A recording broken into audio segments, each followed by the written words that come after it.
Was this the first true system of modern self-defense? A style forged in the back alleys of Shanghai, where police and triads clashed on a nightly basis. A style so lethally effective the Nazis literally had to write a counter-fighting manual just to survive it. This was a mix of boxing, jiu-jitsu, Chinese kung fu, savate, wrestling and more. This style was Defendu, and it proved its worth behind enemy lines in the crucible of World War II. So that raises the question, if Defendu was so effective, why don't we see it anywhere today? I'm going to answer that question at the end of the video. First of all, let's dive into the history of the man who started it all, William E. Fairbairn. William Ewart Fairbairn was born in England in 1885. At just 16, he enlisted in the Royal Marines. After completing his initial service term, his life changed forever when he joined the Shanghai Municipal Police Force in 1907. Shanghai in the early 1900s was chaotic, gang-controlled, and brutally violent. Fairbairn worked in the red light district and the slums, where knife fights, unarmed ambushes and riots were a daily part of his job. But Fairbairn soon developed a reputation for his toughness and his ability to stay composed under pressure in situations of extreme violence. To survive the day-to-day grind of his job, Fairbairn studied rigorously in a variety of combat systems. These included Western boxing and wrestling, French kickboxing, savate, Chinese kung fu, Japanese jiu-jitsu and judo. Most notably, he was one of the first Westerners to ever receive a second dan promotion in Kodokan judo. But the more Fairbairn trained, the more he realised something. Traditional martial arts were generally too slow, too complicated or too rule-bound for real-life violent situations. Police officers were dying. They needed something fast, brutal and reliable. So Fairbairn created it.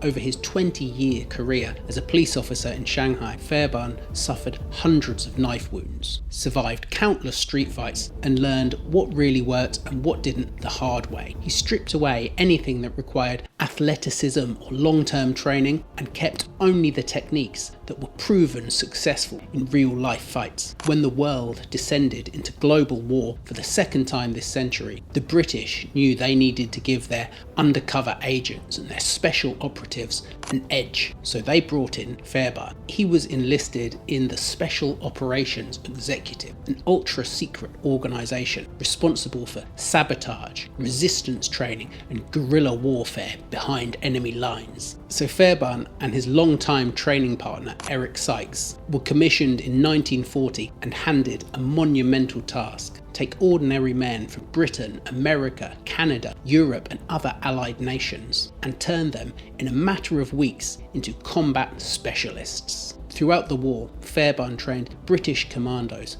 the Dutch Commando Forces, candidates for the US Rangers and the newly formed Office of Strategic Services, forerunner to the CIA. What he taught them was not a sport. It involved no tradition or ceremony. It was the raw, ruthless essence of violence. Close quarters killing, instinctive point shooting, knife fighting, urban ambushes and silent eliminations. Fairbairn made his philosophy clear to every new recruit that stepped on the training ground. Forget fair play, forget the rules, kill or be killed. In fact, he even referred to his style as gutter fighting because it was so deep down and dirty. In fact, his system proved so brutally effective, the Nazi high command had to actually create their own counter-fighting manual for the Fairbairn-Sykes style. But Fairbairn's contributions didn't just stop at the techniques. He also designed many of the tools that his men needed when they went out in the field. His most enduring creation is the Fairbairn-Sykes fighting knife, the sleek stiletto-style dagger,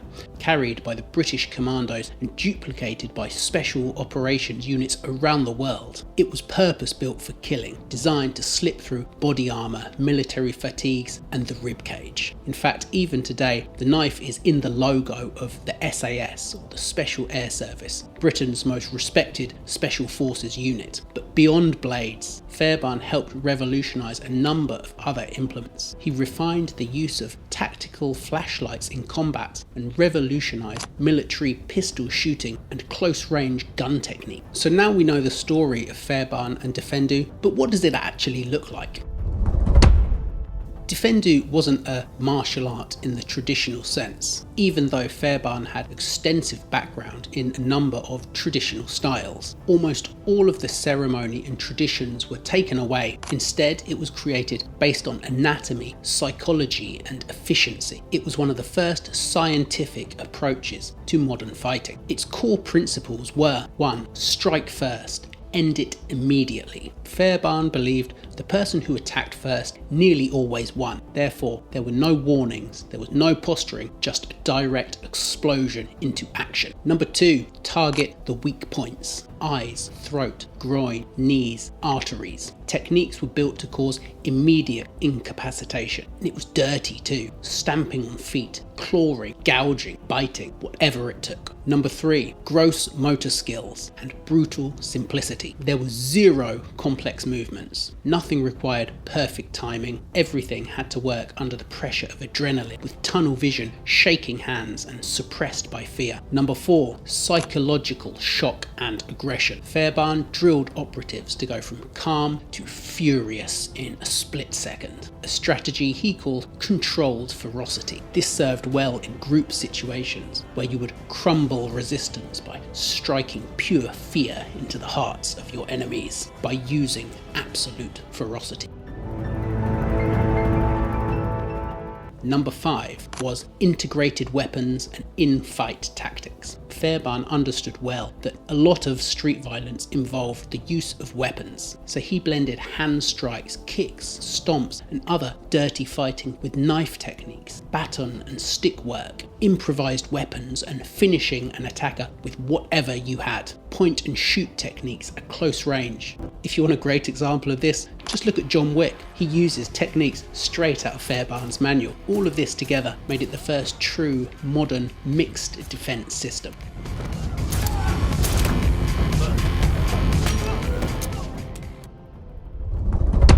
So if Defendu was the first true self-defense system and its ideas shaped commandos, intelligence and special forces practices around the world, then why did this fighting system disappear? The truth is, it didn't. Defendu became the blueprint for modern self-defense systems around the world. Defendu's ideas and principles spreading so far and wide that most people no longer even know the name of the style or its creator. And if you've ever practiced a style of civilian or military self-defense training, then you have almost certainly picked up some lessons from Defendu along the way. But what do you think? Does Defendu earn the title of the first real self-defense system, or is there another style that deserves the crown? Let me know in the comments section below. Until next time, train hard, stay safe, thanks for watching.